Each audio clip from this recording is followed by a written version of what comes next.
Well, the smart software, I think, is free to download. It's certain extensions and whatever you have to pay for. And of course, you have to pay for a smart board.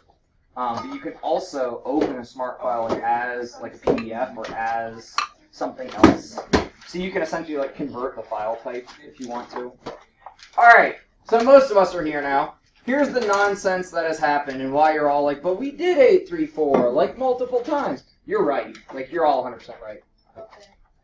Yay, I like being right. Just goes to show you I'm not completed. Now, I will burst your balloon and say a lot of you now have a missing assignment for me, but we'll get to that in a second. What? We'll get to that in a second. Here's the nonsense that happened. Way back to turkey bowling, stuff started getting shifted. With orchestra being out and all those different things. So now we've kind of end up at this point where the test, if we take it when we should, is going to be smack dab midweek, which isn't a bad thing, but let's just have a conversation about this. 834 is still technically your homework, with technically your homework tomorrow being finished the closure. But realistically, I'm pretty sure most of us have 834 done.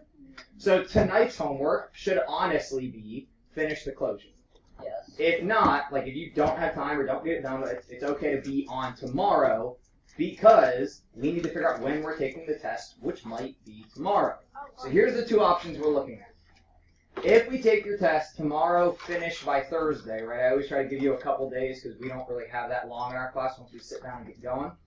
I would want to grade it on Thursday and get it back to you by Friday because Thursday's the grade cutoff for quarter 2. Right, like when we stop taking grades. However, Math 7 just voted, and that's what they're doing. They're taking it Wednesday, Thursday, and I will need to grade their tests on Thursday, but I can try to knock that out in my plan period and stuff. I could probably do all of our tests Thursday night. No fun for me. I'll make sure I eat dinner, but it's okay. Alternatively, if we want another day to just like, you guys have time to finish homework or whatever else, I've gotten a couple of emails from mothers that are concerned about their kid, like now there's a lot of work, and they're falling a little bit behind, and I get that. So alternatively, we could take the test Thursday, finish by Friday. The only concern with that, and it's still going to be a quarter 2 grade. That is not like part of the conversation. It's a quarter 2 grade, period. You wouldn't get it back till Monday, and you'd need to do the revisions and get them back to me by Thursday. Because that's when the grade cutoff is. Like, or not the mastery deadline. Sorry, I'm saying the wrong words. So, I don't really care, right? It's just going to be when do I have to grade it. It's one night or the other. So I just want to be democratic. Shut your eyes for a minute. Option 1 to vote on is take the test like tomorrow, finish on Thursday if need be, but you would hopefully have it back on Friday. Raise your hands if you want that option. Like take it soon. The other one is take it Thursday, Friday, get it back Monday. That's the alternative option. So take it tomorrow. Take it ASAP, as soon as possible. Hands up right now. Hey, cheater. Looking around. All right, hands down. Hands up for take it the other, like Thursday, Friday, and you probably wouldn't get back till Monday. Yeah, there's going to be less votes just because I know how to do math. All right, so by a few votes, what won out is take the test tomorrow, Thursday. I'm surprised. This is not how I thought the votes were going to go, but apparently I'm going to have a lot of work to do on Thursday night. So okay then. Welcome. Yes. We still have test people still have test provisions for 7 tests, right? Yes, that is what I was going to get to now. So sometimes I like to just cite a piece of evidence. So if I go to YouTube and I go to my channel and I double check what we were doing on Friday. Nothing. Right? So triangle construction day 2. Plan book was Chapter 7 test revisions that needed turned in on Monday, which I made adamantly clear. This homework not due Monday. That's why I still have it assigned this week. I wanted to break it and make it a 2-day homework because it's long, but they're good questions. So Chapter 7 test revisions were due yesterday. How many people, let's just be honest, just totally forgot and just didn't turn them in? And I told you that was going to happen. Now, unfortunately, I wasn't here, but at some point you have to be responsible for yourself. So if you didn't turn it in, you're lucky, at least I think, I don't think I got the chance to put the grades in math yet. So if you turn them in now, not at AO today, not at extensions today, now you will still not technically be late. Now, I think I've already given you a yellow highlighter in my book, but it's okay. I will forgive the yellow highlighter. I did not. You even lucked out there. Wait, for the test? The Chapter 7 Not this. test that I gave back that you were supposed to put your own grade on and then correct whatever problems you goofed on. No, chapter 8. Yes. What Can we're we about get to it do. back on Friday? Can we get it back at like the beginning of math so we have like math? Oh yeah, that. So depending on how those tests go, that might be what we do on Friday. Is like kind of revising. And honestly, guys, I'm gonna be straight up with you. If I don't have time to get to all of the tests, we may end up doing some self-grading, like on Friday. Like I want you guys to be self-reflective about like how am I doing and what am I showing, and oh my gosh, my 9 really does look like a 4. Like there are points where I want you to start to think about your own work critically, not just when you're doing it, but from the reflective standpoint. So if I don't get that all done Thursday, just be aware that might be where we go. So 834, I think we're all pretty solid on that. We were making some hypotheses about information that gets us only one option of triangle, right? We said like if we have all 3 angles, we pretty much have infinitely many triangles. If we have all 3 sides, that essentially locks us into a triangle. And then we were talking about what about 2 and 1, right? If I have 2 sides and an angle or 2 angles on a side. And the big thing to make sure you took from that was the triangle inequality, right? Any 2 sides must be what? Greater than, right? Bigger, more than the remaining side. Gotta check out. So then your closure from yesterday, the main thing I want to do today is take questions from closure / give you guys time to work, which technically today's kind of a freebie. These days hurt me with the compressed class. I'm sure you guys appreciate them, so I'm kind of conflicted. I like doing things that make your life easier and like give you less stress, but we got to keep moving. So we could have taken the test today, probably. Like you had yesterday to work on the closure or whatever. Like we could have probably, but I don't do that to my students. Like, by the way, test today, surprise. Not cool. So some of you have probably already done all of the closure, and that's fine. For what it's worth, for those of you who are in that boat, give me 2 seconds. I'll just show everybody this. Those of you in the boat, you already did your closure, and you're already good. Because some of you, like Gwendolyn and a few of you, will come to me and be like, what are we doing next? Like, I'm already done with everything now. What are we doing next? So the next answer, I can, like, guys, thank God I do not have to write. Some teachers have to write plans, like, here's what I'm doing and on what day. CPM, because they're a textbook that makes sense, and they know every teacher needs to have a plan in place, CPM gives me the plans. Right now I modify as I go, but if you want to know where we're headed, this is where we're headed. And we probably won't get through with this before winter break. But if you look at this, like, here's next week, right? We'll be doing 9-1. And this we may only need 1 day on, because you're the fast class, right? Like, you guys just get things more quickly. So we may get into 9-2 next week, but, you know, that's next week for sure. The week after that, somewhere in there, they actually cut a unit here, which I may end up using that as where we cut for winter break, but depending, we may have time to go ahead and get 9-3, and we may get all of Chapter 9 in before winter break. And then what that would mean is we're done with CC2. Yeah. So you would have finished a textbook in a semester, which is the goal. That's the goal. So for those of you, hang on, like especially if today you're wondering what do I do today, if you're done with all the Chapter 8 stuff, here's what the Chapter 9 homework is going to end up being. Thank you. Now, sometimes I take questions out of these, but it never hurts you to do extra practice. So if we end up doing 911 as a one-day lesson, I'd probably make that a Pick 6 homework. Unless I look through that, I'm like, oh, that question's garbage, that question. But normally the starter homework is pretty good questions. And the next homework, you'll see like 5 or 6 problems. So if you want a plan of where we're headed, it's all of Chapter 9. Where we don't skip any specific lessons. We're going to condense a couple probably. 9-3 is actually pretty quick. Once we understand everything from 9.2, 9.3 should go more quickly. Yeah, and I need to make sure I have my tennis balls here. So the first one's a pick 6, maybe? Yeah, like if I were to bet money, it'd be 911 will end up being pick 6 from the review preview. So if you want something to work on today that you're already done with Chapter 8 closure, you could go ahead and look at 911. Yeah. Should I just pick 6 now, or should Yeah. If you just want to go ahead and pick 6, and then if I give you specific problems, you may end up having to do like 1 or 2 more. Right, Olivia? So if I give you 6 problems that I chose and you already did 4 of them, you only have 2 problems more to do.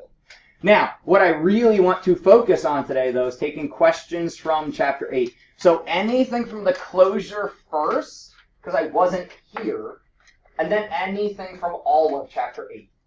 Because, oh, and by the way, this is the other announcement I needed to make. I had it up on the board yesterday for who ended up teaching my classes? Miss Manus. Miss Oh, and Mrs. Manus has taught my class before, right? Yeah, a couple times. So thank you to her for filling in. It was not a good morning for me yesterday. But because I never know if they're going to be a math person or not, I just kind of make plans that anybody can rock. But I had up there that your homework's due today, right? But we're right at the end of the chapter, so I'm actually going to like push my homework due on Tuesday rule and just say your homework's due by Thursday. You should turn it in tomorrow when we take the test, because you should be done with your homework before you take a test. You can turn it in today. Wait, what are the Have I collected 8 at all? Yeah, you Hold on. like the course you grade, can- 1.1, This is why I keep a paper grade book. Give me 2 seconds. All the ones For your class, hey, you're all speculating. I have it definitively written down. I collected 811, 812, and 821. The homeworks that you should owe me are 822 through 8 closure. So all day 2, 3. Oh wait, you want the closure? Yes. The closure is your test prep. What, in your notebook? Can you rip it out, or is that gonna like hurt you? If you really don't want to rip it out, just show it to me. I'll make that, like, not right now. If we end up with time before the end of class, I'll just write it down in my notebook. Guys, I am pretty old school when it comes to keeping grades. I'll just show you what happens. So when you turn in your assignments, this is going to seem very not fancy to you guys. I like not fancy. This is what happens. You're all in a list. I have at the top of the paper what the heck it was. Right? 811 was a pick 6. 812 was 23 through 28. That's what I'm looking for. I normally choose like 1 or 2 problems that I'm specifically looking for. Did they not just like write down some nonsense? Like if I know that there's one using algebra tiles, or I know that there's one where you got to show factoring or something like that. Then if you don't turn in when it's due, you just get a nice little yellow highlighter mark. Now if you turn it in between when it's due and when I get it in math, then I know it was late, but then I have it filled in. And then if people do awesome, I just give them check pluses. Normally I just write it on the last one because that's then what's going to go in math. So if you actually turn in something extra, I write that stuff out here. And if you're missing an individual assignment, that would come in this grid. And then I give it back to you, and we hopefully, fix it. Yes. Either, but if you want my preference, go oldest on top, closure on bottom. Because when I'm going in order left to right, in my grade book, left to right is oldest to newest. Now, I don't care. Like, I will do it either way. I'll grade it either way. But if you don't know how my brain works, it'd be oldest to newest. Because, if you want the true answer of why, if I'm keeping a binder, I start at the beginning and then I keep going, right? And I would just keep everything in order as it is. So I'm always flipping to the last page, last written on page, and then I do another one. So then they're in order from old to new. If I went through to pull out my homeworks, I'd pull the oldest first. But that's just me. So if your brain works totally differently, Oh my yeah. God. I'm not going to tell you how you have to be organized as long as you are organized. All right, questions from closure yesterday. How did class go? Great. George, you left a note that you couldn't handle yourself. What? No. I don't even have a note. You didn't even know who the sub was. I know. I don't even have a note from yesterday. I assumed. So essentially, when I almost came in when they told me I wasn't gonna like officially have a sub. Like I wasn't gonna have a sub. I told them like, look, I can come in. I just need to be able to leave class quickly if necessary. Oh god. We're not talking about that. I just don't want to talk about it. But so I essentially made the plans really quickly for like, the kids are great, just let them work. Like, here's what they need to do, work. We were actually pretty good, like maybe like a little bit loud, but like we were good. As long as you're working. Yeah, we Alright, any difficult problems from closure, please? Or what? I mean, just, what do you got? So, I mean, I know our class can get pretty loud sometimes, but Miss Goldring or Oh, Mr. yeah. Filo, she was like telling us to be quiet because she wanted the math people to be able to focus. But it was like the math people had to be quiet. Because they were yelling. I heard one of Who them the math said people were loud? They were loud. You mean the class before you guys? Yeah, It was the math people Yeah. who were loud. So between you and me, that's my rambunctious class this year. So it's normally one of my math sevens. No offense, but like this class of kids that want to move fast and want to do a lot of work tends to not be the rowdy kids. I mean, you'll end up in more trouble because you'll like be, can I make a catapult? Let's make a catapult. Like, you'll do that, but like in class, you're normally pretty well behaved. But it's normally a toss up. Which of my math 7 classes is going to be rowdy? In last year, in math, our math teacher, what she would say is that first period is okay, second period's the hot mess, and third period's in between. Like we're like a mix. Like we can either be good or like. Well, for what it's worth, second period, I don't think you guys are hot mess. So Again, in like 116, you do not have to use the 5D process, but it is a. What is the Okay, so who can tell me the solution for any time you don't know what something is? But it's not in the glossary. I look, like it's not under D. He's gonna show you. Where is it? I look at it. Mr. Hudson, get mad. Now, this is going to be funny. No, I'm not mad. It's funny that you're saying this. So if I go to reference and I go to glossary. I didn't look there. What? This is my book. I mean, what do you want me to say? No, this is your book. When you open the glossary, it's literally the first thing. Wow. Alphabetically, guys, alphabetically, numbers come before letters. They just do. I didn't make the decision. But okay, so, listen. The 5D process, if I paraphrase what they're saying, is a process where I break apart the question, and the D's stand for like define, decide, draw, determine, all this different stuff that you can check. It's just a guess check method. So, if I go, where is it? Right here, use the 5D process to solve the following problem. Lily and Isabel were shopping for school supplies. Lily found her favorite notebook on sale. She bought, I need more zoom. She bought 3 of the exact same notebook. Isabel bought 1. Both the girls started with the same amount of money. If Lillian spent all of her money and Isabel had $5 left, how much money did each girl have when she arrived at the store? Now, really, most of us can probably just reason through that. But a way that I could use 5D process. Here, let me show you what's up. Well, the answer is in your book. Like, you have the answer to it. For that one, you kind of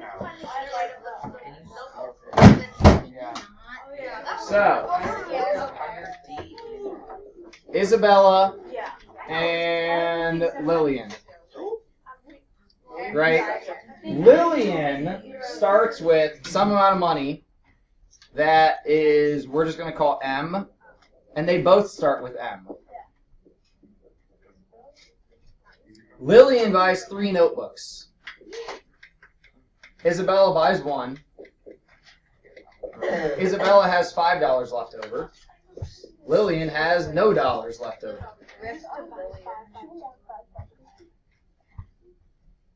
What one? Why are we dividing 5 by 2?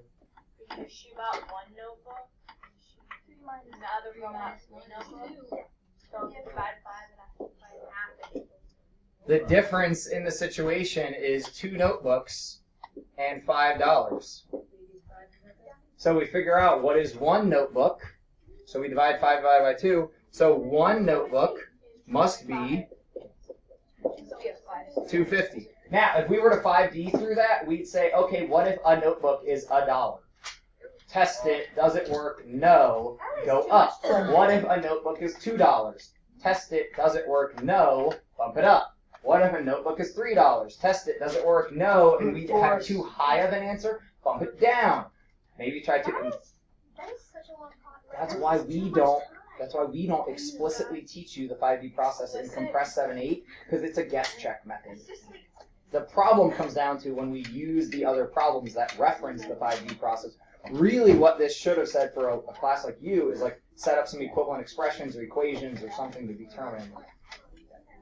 Other questions from closure? If nothing else, right now you should be making sure that you're ready to turn in all those homeworks. On 8, well, 112, 8, 112. 112. It says that the answer, 111. 111. Yeah. We love angle problems. It says, I'm confused on B because it says that the answer is like 38, but I don't know how to show that. So how to like find how it is. Do you know how they found the answer? No, I do. So you maybe were gone during the class that we did these things. George, do you want to talk through what we see, like what relationship we see happen here? Okay, so because it's just two 360 lines. I mean, not 360. Straight lines. Straight lines. Right. So 2 straight lines would be 180 degrees. So on the... So pause, hold on. What George is saying is if I look at a straight line right here, that would be 180. Or if I look at the straight line right here, right, so we have 2 different lines here, that would be 180.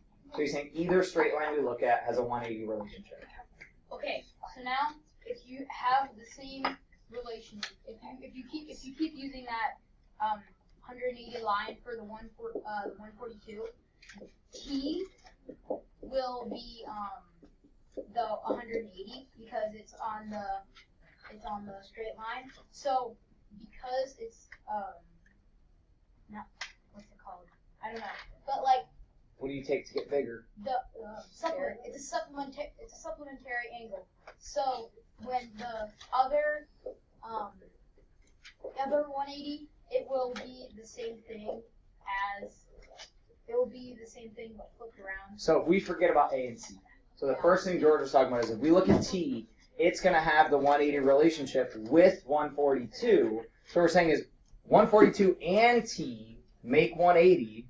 Which I should really have degree signs on these. So we can subtract 142 from both sides. So if you want to show this work, we'd subtract 142.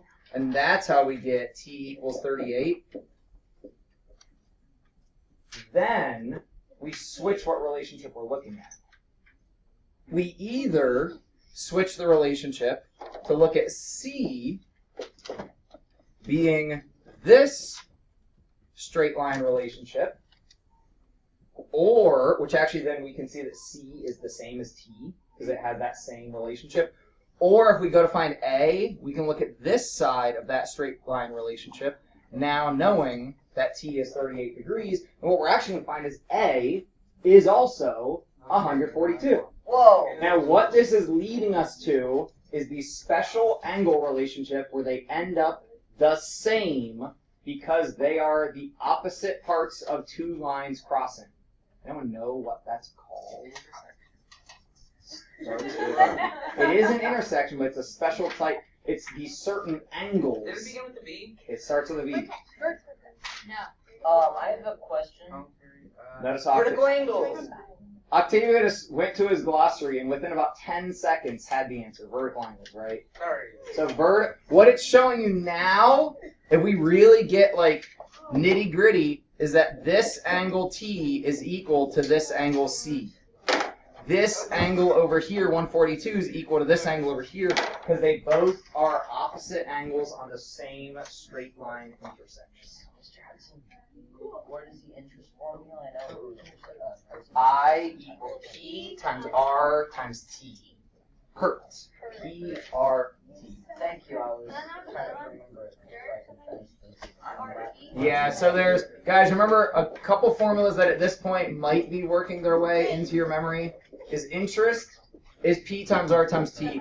Do not get confused that the dirt equation is distance, rate and time. These are both rate and time. Except here, this is rate as in like what percent are you making? So if it's 5%, this would actually be 0.05 because 5% is really 5 over 100. Right down here, how fast are we going? Or like how is something changing? Like how is the water dropping? How is the temperature rising? How, like whatever. Sorry, what? Rate could be any. The rate could be any rate. To be a rate, you have to convert one value to another value. That's it. So I could have how many bananas per pickle, and that's a rate, right? Like. What? Yeah. So the 8th graders, one of them came to me this morning asking for homework help, which by the way, I'm always your teacher. I will always help you. But they had a truck question that said this truck can only haul so much weight. And they're loading it with a combination of upright pianos and refrigerators. Why? Now they have different weights. I don't know, they're a delivery company. They have different weights. And essentially what they're saying is if I fill the truck full of pianos, how many pianos can I take? If I fill the truck full of refrigerators, how many refrigerators can I take? If I use a combination of them, how many am I able to take? Which then we can actually make a rate of pianos per refrigerator or refrigerators per piano to compare their weights. But wouldn't like the size of the piano?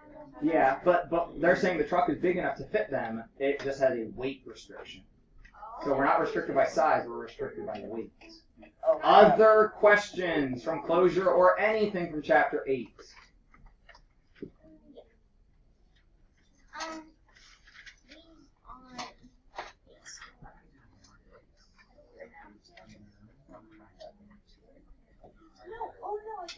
Oh, I did that wrong.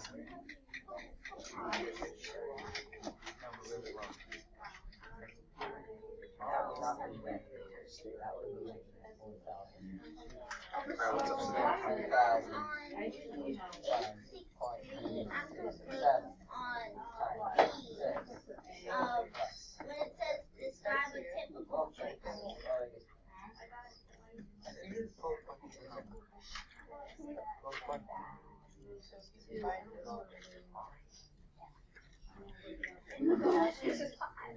So you said you were confused by which?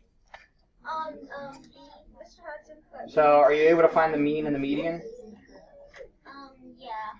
So then this is probably the part that's goofing you up.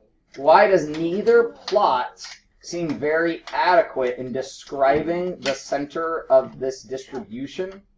So, and maybe this wasn't clear because plot or whatever else, but so we have a box plot and we have a histogram, right? And then we look at the mean and the median of the data, and sometimes the graph of the data kind of doesn't show it very well, and like compared to the mean or the median. So I don't really want to give you an answer here because it's meant to be an open question. Like, why doesn't this work well? So what in the box plot, or what from what the histogram shows you, or what from the data set is causing issues? So here, let me see if I can show you part of what's in the key, and that might help. No, because it's just confusing. I'm confused on the last one. I thought you said part B. That's part C. No, the last question in part B. Like, how could you better describe Oh, so that's really asking you what could you use instead, essentially. So, here I'm going to, without taking the time to make these, I'm just trying to pull the answer key Alright, really I quick. got my revisions done. Hey, Quinn, you did not need to announce that to the class. Yeah, you're probably right. I'm sorry. 7th grade, appropriate classroom behavior. I'm not a psychiatrist, but I'll see that. Okay, thanks. Wait, what question are you on?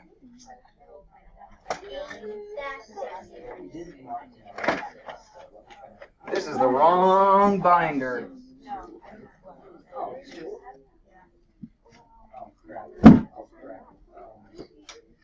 Alright, so, since you may not have this right now, you don't know what to do. Savannah, I don't know where this other binder went. You're gonna have to give me just a minute.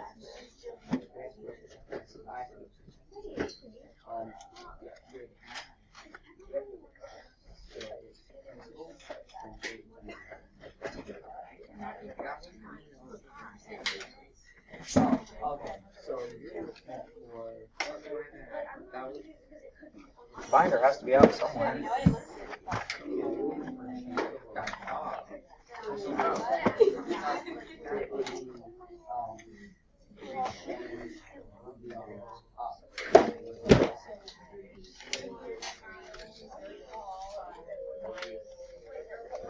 Oh, I have papers to hand back. Hey guys, those of us just making noises right now, what are you doing? Like, you have classmates that need to spend this time working on their work, and you're just making noises.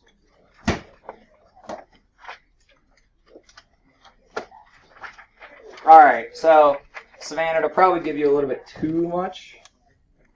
I love taking too much and then giving so little. So when we box plot and histogram this data, if we make them parallel to each other, my median, right, comes out to be here. What did you get for your average? My average, mean, Yeah. 25.35. Yeah, perfect. So our mean, 25.35, would be like right in here. What does the histogram show me about the data compared to here's my median and there's my mean? Right, compared to where's most of my data at? On the right. Well, both sides, right? A lot of it's way down here, but then a lot of it's up here. So what's wrong with this situation is my data's really spread out and is heavy on the ends.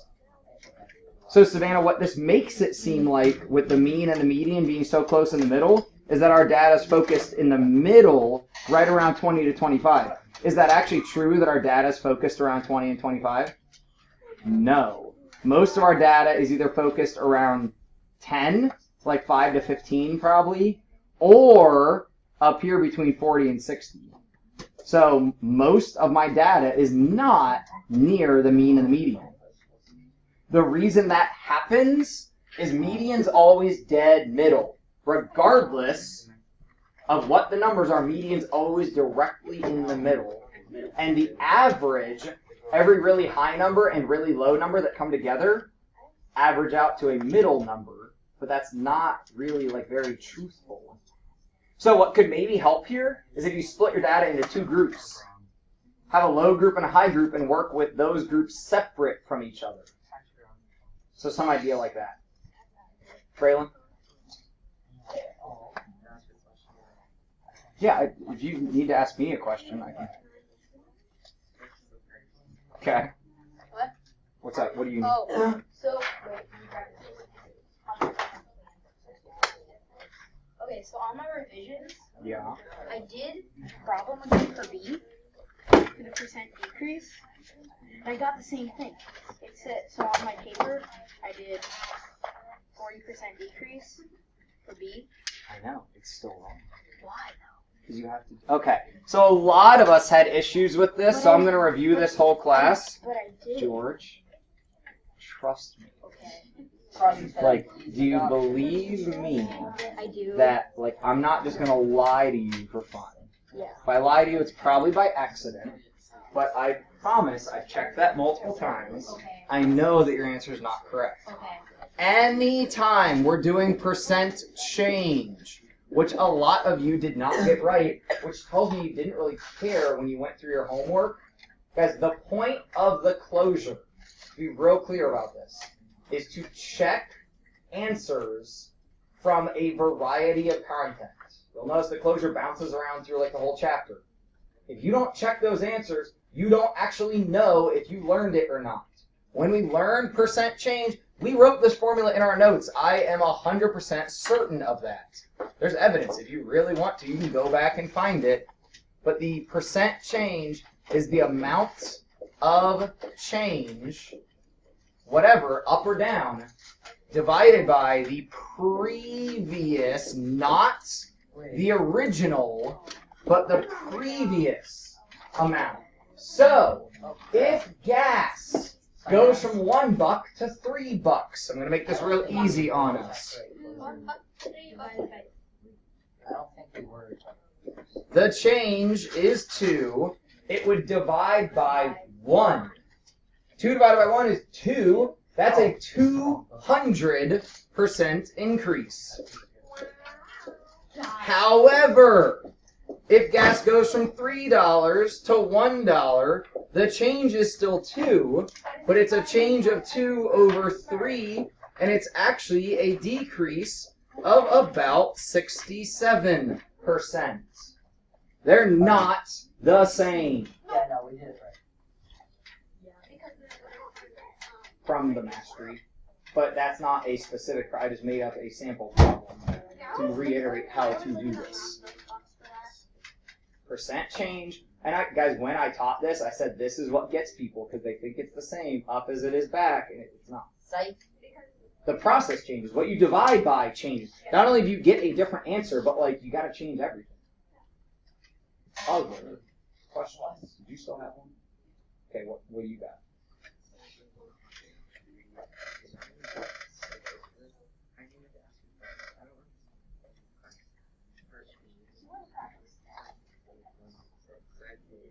Oh, by the way, while I'm thinking about it, I need all textbooks back here. If we get every single textbook back in my classroom before winter break, every class will get some kind of party. Pizza party, donut party, whatever we want. Yeah, because I cannot figure out whatever way I can get everybody's book back here because, like, say Jessica took Savannah's book home. Jessica doesn't care if Savannah's book is missing. But if we make it, every class needs to get every book back here. So not just your class's books. I mean, every math book I handed out or had on my rack needs to be back here before winter break. Every class will get a party. So there's the challenge. Spread the word. I forgot to tell my morning class. What? No, we should have a tofu party. No. No, the boys are Okay, that's just telling you information. Yeah, so on the grid paper, make a new box plot. So from this data, we had this box plot. And you're interpreting interquartile range based off the distance between quartiles, which goes from the edge of this box to this box. Those are our quartiles. Right, so that's A. Interquartile range is from 62 to 8. So our interquartile range is 18. With this data added in, that will change our graph. So if I put this data, those two in that one, these 3 points in this data, it changes what the box plot looks like. So then it says make a box plot reflecting all of the data. Why would I tell you? I watched your YouTube. No, so that includes this. So them and those. I have a YouTube channel and I have You're welcome. Other questions? We got like 3 minutes left. Mine? No. Yeah. Wait. What do you think? What's your guess? Jonathan Smith. So, if you haven't figured this out yet, we share the same first name. Yeah. So if my parents are, well, I can't even say that because you have this. My parents decided to go out on a limb and instead of like, you know, Mike or Andrew or all the common names back then, maybe Micah. Right, it's a weird first name. What do you think my middle name is? Michael. Micah Michael? Everybody's middle name. Hudson? That's the last one. Micah Hudson. What? Mr. Hudson, I got a different card. Wilbur. No, that would be sweet though. My dad's middle name is Laurel. Yeah, I don't even know what that name means. So my mom decided that if they were gonna, so Micah is a book in the Bible. He was a prophet. Very short book in the Bible, but regardless of your religious standpoint, the Bible is just a book, right? So in that, there's some scripture about like what is the measure of a man, and it talks about like, and it doesn't mean like man, like male. It just means like a good standing person. So and it talks about like the characteristics that you should have. My mom really clung on to that. Is that why your parents named you Micah? Yeah. So I think it's Micah 6:8. It's either 6:8 or 8:6. I sometimes. 6:8. Is it 6:8? Yeah. So, but because of that, they're like, he might not like that name. Let's give him a middle name that's easy. So my middle name's Joseph, or Joe. So they're like, well, if you want to go by Joe, and I'm like, I'm not a Joe. I'm just not. So have a great day, guys. Get your homework turned in. Get those Chapter 7 revisions turned in. You don't want to be here for Discovery Day. We have to decide what we're doing.